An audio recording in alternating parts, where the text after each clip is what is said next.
So, wow. So, ito na po yung update ngayon ng mga tanim ni Mother dito sa kanyang mini garden. So, kung nakaraan, konti pa yung bunga ng kamatis. Ngayon, na dami na. Diba kamatis to, no? Ang dami na, oh. O, diba? Kahit sobrang init, nakaka-survive. Yan nga. Yung ano, yung... Naano mo na to, nadiligan? Parang tuyot pa rin. Ito may mga ano na rin, no? May mga bunga, may mga ano, yung sili dito banda. Parang natuyo naman to. Pero may mga ano na siya, oh. Ano to, ma? Ito, this one. Yan nga. Ito din ang mga siling, doon sa kabila siling labuyo. And then meron ditong siling labuyo din. And then, ito, ano to? Talong. Hindi naman dito makuha ng dami. Ito naman yung talong. Nakaraan kasi bagong harvest lang. Kaya nung binidyohan ko, wala na siya. So ngayon, yung update niya, kahit di ba nakaraan marami na siyang bulaklak. So ngayon, ito na, may bunga na siya. Diba?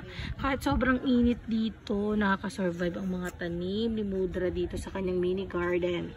So ayan na, diba? Ito yung malalaking talong nung first video ko dito sa mini garden niya. Diba mayroon siyang hinarvest na isang malaking talong yan. Ito na yun. So ito na yun. Dalawa lang yan? Dami. Ano pinakul namin dito? Saan? Nasaan ba? Sobra 20.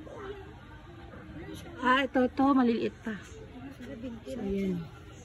Mga sobra 20. Ayan po. Ayan. O, diba? Kahit nandito sa city, basta masipag ka magtanim, meron kang aanihin. Yan.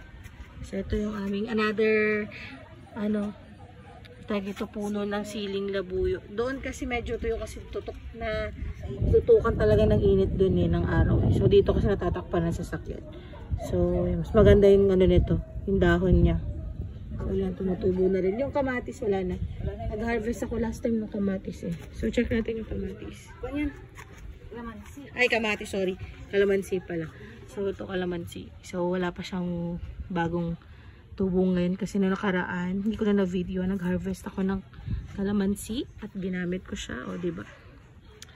Sino magsasabing hindi ka pwede magtanim sa city? O, diba? Basta masipag ka lang magtanim. At talagang passion mo pagtatanim, kahit saan ka pumapuntang lugar, meron ka talagang aanihin at meron talagang bunga, diba? Basta masipag ka lang at matyaga. Yan. So yun lang, ito yung update sa mini garden ni Mother. So yun lang po. Thank you for watching. God bless everyone. Pasensya na sa ingay ng aming dogs at pusa. Bye-bye!